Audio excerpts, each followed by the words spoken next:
Christian morals versus atheist morals. Which is better? The moral actions that we undertake are merely the consensus result of a local group of people, and nothing more than that. There is no objective morality, sir. Okay. And I will tell you that over and over again. And But let's talk about it here on All Things Theology. Cue my theme music. All things theology, all things theology. We chop it up properly without an apology. Gotta give that theology to God, hallowed be, cause this is how we do it at All Things Theology.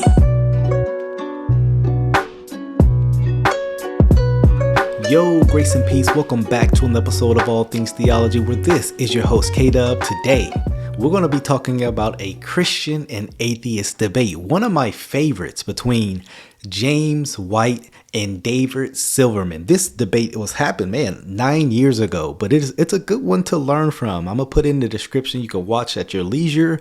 And the debate is called, Is the New Testament Evil? Which is a funny title given what David Silverman is going to admit. We're going to talk about that here in a bit.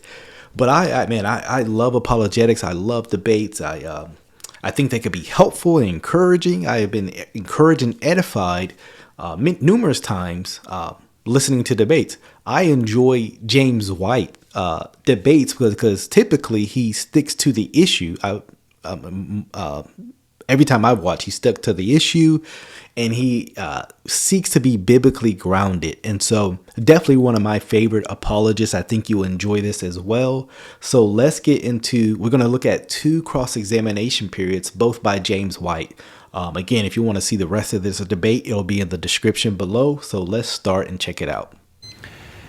Mr. Silverman, to win the debate this evening, you need to establish that the New Testament is evil. Could you explain to us, based upon your naturalistic worldview, how something can be evil? First of all, to win the debate tonight, I have to prove that it's evil better than you can prove that it's not. No, the debate title is literally, Is the New Testament Evil? Not Is the New Testament most likely evil? I mean, he's changing the thesis of the statement, but that's a great question James White started off with. How does evolved fish, right? Fish to philosophers, right? Stardust. This is the atheist worldview. Account for morality, just by not just asserting it, right?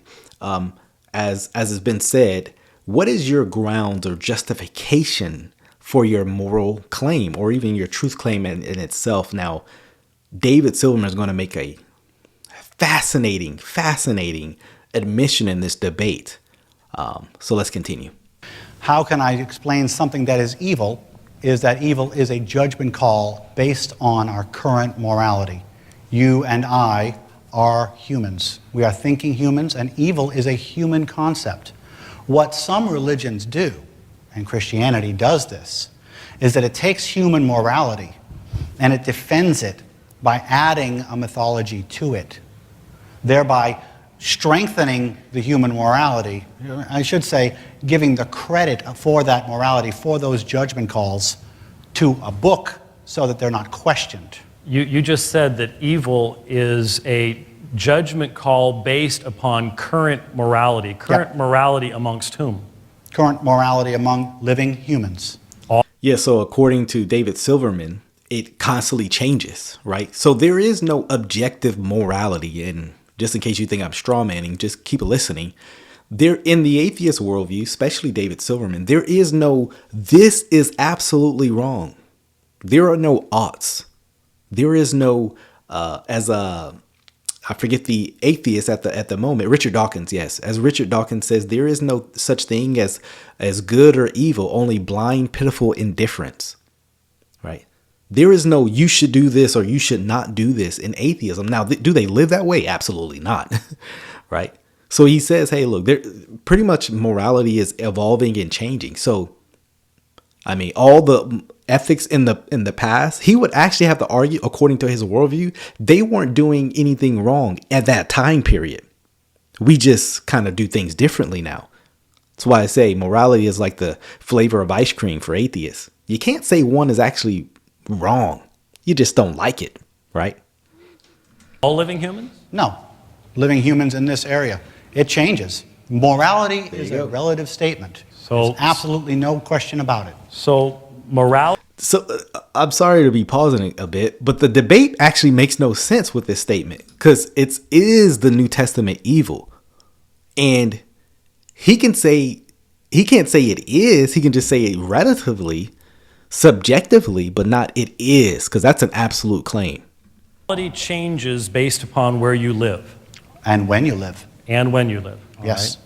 So the obvious question I think is crossing everyone's mind here then is, upon what basis could we say it was moral for us to have entered into World War II against the Axis powers, given that the morality that prevailed in their culture could have said that it was good to slaughter Jews and gypsies and people like that? Why did we have a moral reason for engaging in a war like that? In our judgment, yes, we did. And in Germany's judgment, no, we did not. So that's there what was, makes it work. So who was right? That's what humanity is all about.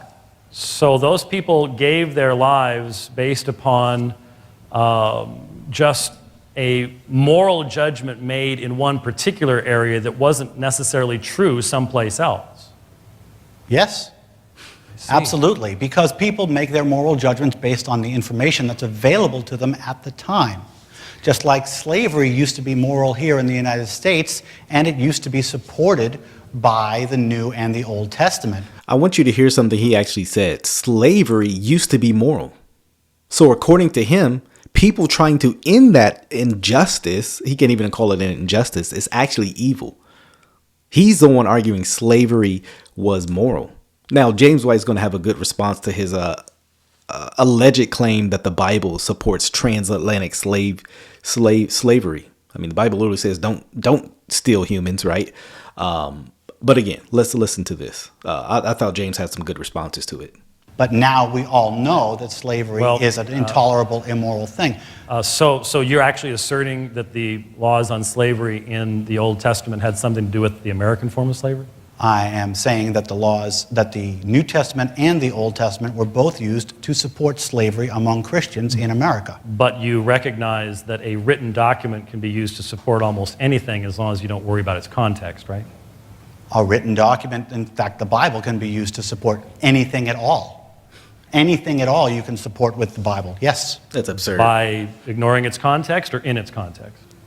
By supposing and presupposing its context, and by taking things of context and making it fit the morality that you currently have. For instance, the Pauline epistles specifically mention that a slave has to obey his master.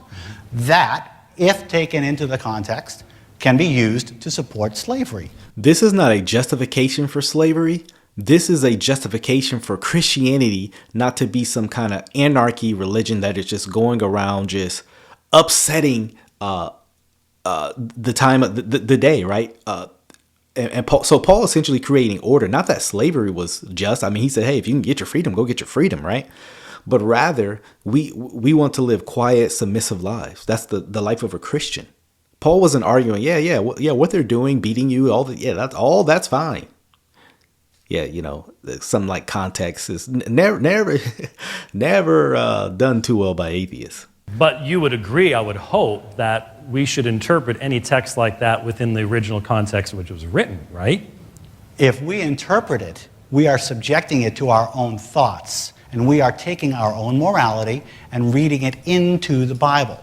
Your interpretation of the Bible within its context is exactly that. It's your interpretation, your brain's interpretation of the Bible in the context that you think. Have you written anything, Mr. Silverman? Have I written anything? Published a booklet, anything like that? I published lots of articles on the internet. Okay. Yeah. After you're dead, will they still have the same meaning they had when you wrote them? That's a pretty broad statement. Will they have the same meaning? Well, when you write a sentence, do you intend it to communicate an actual meaning to someone? Yes. Do you have children? Yes. When you command, do you have teenagers? Yes. Oh, man. And I've seen your video where you talk about having a teenage girl and how they go blank. Have you experienced what I've experienced in the past, where the teenager only hears half of the sentence, which instead of clean your room, then we'll go to have pizza, all they hear is the we're going to have pizza part? Have you experienced that? I certainly have. Okay. Now, back to the serious part. When you say something serious to your teenager, do you intend to be interpreted within the context you intend them to interpret your words in? Yes. Okay, so when the Apostle Paul writes to the Corinthians, should not our first concern be to know what he intended his original audience to understand? But or are you denying that we can't know what that was? We can't know what that was. We cannot know. Well, that's what I'm saying. In our current morality, we can't. You're talking about a 2,000-year-old document. We can't even determine if it was written by whom. Well, So pretty much, David Silverman is arguing if you've died and gone on, and the next generation, it's impossible for them to know what you meant. So, I mean, pretty much everything of antiquity is useless, according to David Silverman. Now, will he argue this way about Plato and Aristotle? Probably not. He's not going to be consistent. You can't expect consistency from a morally bankrupt worldview, right? But let's keep going. wait a minute. I'm confused. So you cannot read Cicero and understand anything Cicero said? I can understand what he says, but Why? I can't. Because he uses words. Didn't Paul use words? Words, yes. Okay, and so See how inconsistent he is? so I'm just wondering. Are here. you actually trying to say that Paul's letters, where he actually says that a slave should obey the master, doesn't say that slavery is okay? Yeah, that's a conclusion. You're asking me a Exactly. question now. I need to keep asking you questions. Oh, I'm sorry. Shouldn't we interpret what Paul said about the subject of slavery within the context in which he said it in antiquity, not within the context of American slavery, which existed 1,800 years later and was fundamentally different in its form, purposes, and foundation? In my personal moral opinion, slavery is always wrong, sir. And that's my personal moral judgment, and there's no way That's not what I around asked that. you. I didn't ask you. I'm sorry, I can't go there. If you're cannot- actually going to say to me that the Paulines are absolute, then we're not going to have too much of a discussion. Mr. Silverman, my question is actually, and I want to come back to what you just said, because I want to ask you why you can think that slavery is evil at all times. But before that, I think we have to establish a simple fact of human language here. If someone digs up one of your internet articles 1,000 years from now, do you believe that the words that you wrote will still carry the meaning you intended? I hope so. You hope so. Yes, I hope so. Would someone have the ability to accurately understand what you said in that article 1,000 years from now? I hope so. And would you want them to interpret you in the way you intended rather than putting into your mouth words and thoughts you never intended? What I would want, yes. Okay, so when we then read the Apostle Paul addressing the institution of Roman slavery and not calling for all slaves to rebel, causing revolution in the Roman Empire, should we not read his words in the context of first century Rome rather than 19th century Georgia? 2 minutes. I would say yes. Okay, good. All right. There's Now, a long I'm way glad to we get got to there. that. Yeah. Now, Unfortunately, it didn't happen. so Because unfortunately, what people didn't happen? Unfortunately, it didn't happen. People interpreted it as they so chose, which is what they do all the time. And so if someone interprets the Bible contrary to what the original author intended and that he expressed by his own words, is that an abuse of this Bible or a proper use of the Bible? That is an abuse. Good, thank you. All right, and if someone abuses your writings, you're not responsible for their abusing your writings, are you? No. Okay, good. All right. Now, you had said just now that you believe that slavery, and please repeat if you could, I didn't have a chance to write it down. I think you said that you believe slavery is always wrong, right? Yes, I do. Now, he's being super inconsistent with that because he said earlier in this, the cross-examination period that slavery is really dependent upon the time, place, and the people. So he can't take, well, I believe it's always wrong, because he's not always in that time period nor in that place. So this is what we call a contradiction. And some of you guys may be like, hey, what's going on here? James White is essentially showing that the atheist worldview doesn't have a worldview, a justification to call the New Testament evil, because they don't have a concept of even evil in the worldview. He admitted it a second ago, but now is kind of giving a different answer. So in the Roman Empire, where everybody in the Senate, all the people, I mean, it was the economic system of the day, why don't they get to determine their morality and you get to say that they were doing something that was wrong? How are you consistent at that point? I'm going to permit you to answer this, and then the time is up. No, that's exactly what I'm saying, that morality changes over time and per location. But he just said it's always wrong, but then it changes, and it's per again. This is a contradiction right here. That I believe here in my time, in this location, that slavery is always wrong. However, the morality of the ancient Romans was different, just like the morality of early Americans was different. It changes. Morality is relative. So to say it's always wrong is, I mean, a meaningless statement, right? But again, I'm enjoying this debate. What do you guys think about it so far? Is James White asking great questions? Is the atheist answering well? I mean, hey, let's dive into this issue, right? We're gonna do one more clip here, and just hey, look, I'm just trying to whet your appetite to some of this stuff, but let's keep going. Now, based upon a naturalistic worldview, why should families not be destroyed? Why should they not? I'm sorry. I want you guys to listen to this, because this is where it got interesting. I think the term you used was either disrupted or maybe destroyed. I forget which one it was. I'm saying the human race is a social animal. We're here as a social animal. And anything that gets in the way of our ability to live our lives as we see fit, in peace, in harmony, anything, by your own admission, that destroys families. I mean, you've said online that faith destroys families more than it unites them. I believe you said that, although I don't have the exact thing. Yeah, you've never said that. I believe you said that. Let me see if I'm a lawyer here. Where did I say that? Oh, I'm sorry, I don't have that quote with me. Yeah, I didn't think so. Oh, it's on there, though. I'm pretty sure you said it. I'm sorry. But my point is that families, like I said, morality is a judgment call. Evil is a judgment call. But given your worldview, sir, I have listened to as many of your programs as I could find that were relevant to this subject, and you seem to very strongly hold to a secular, naturalistic, materialistic worldview.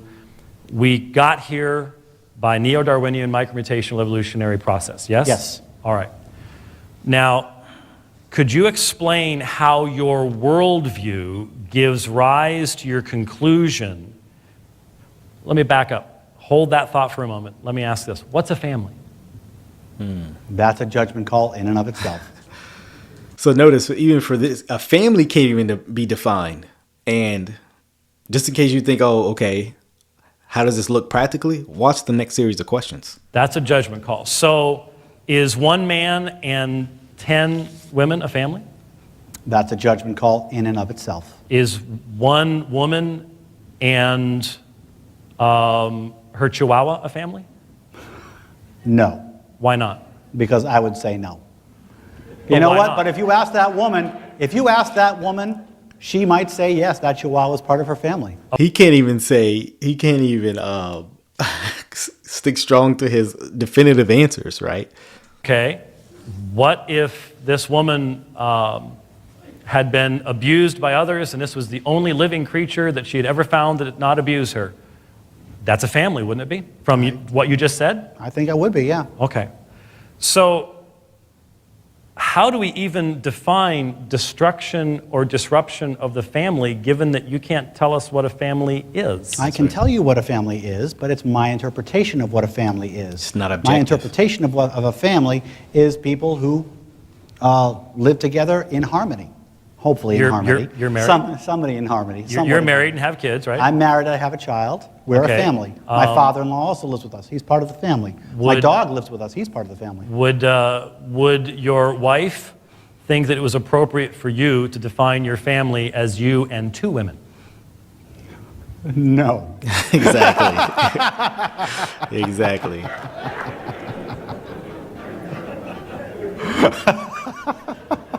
Yeah. I've asked. Yeah. So Did you say he asked? I think you see the point that I'm making when you say that there are, basically it sounds to me like you're saying there is no objective moral definition of any of these things. That's correct. Okay.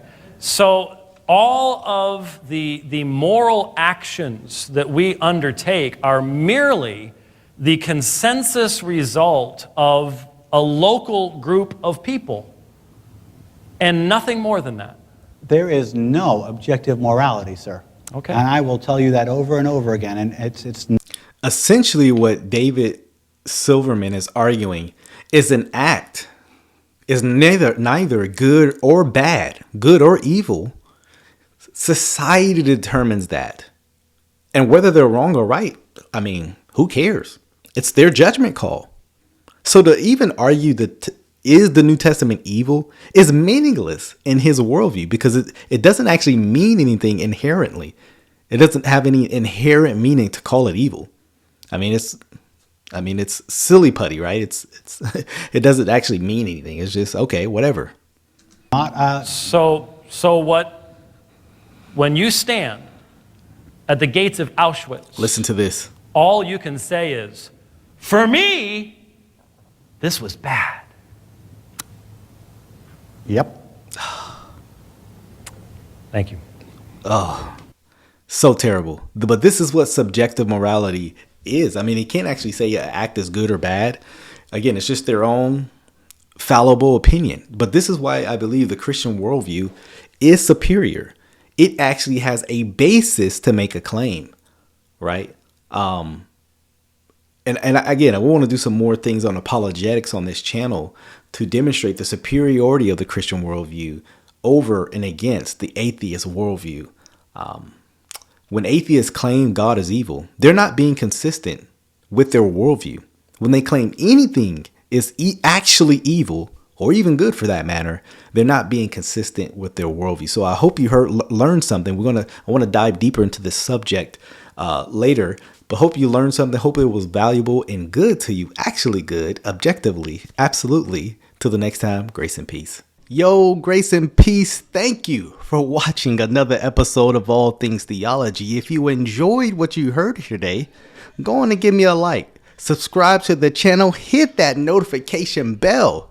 I promise to give you weekly lives, videos, interactions, exposing false teachers, sharing with you, the viewer, my theological beliefs, things about the culture, and the Bible. So if you're here for that, come on and join us. Also, if you would like to support this channel financially, you can do so by becoming a Patreon member or a YouTube member.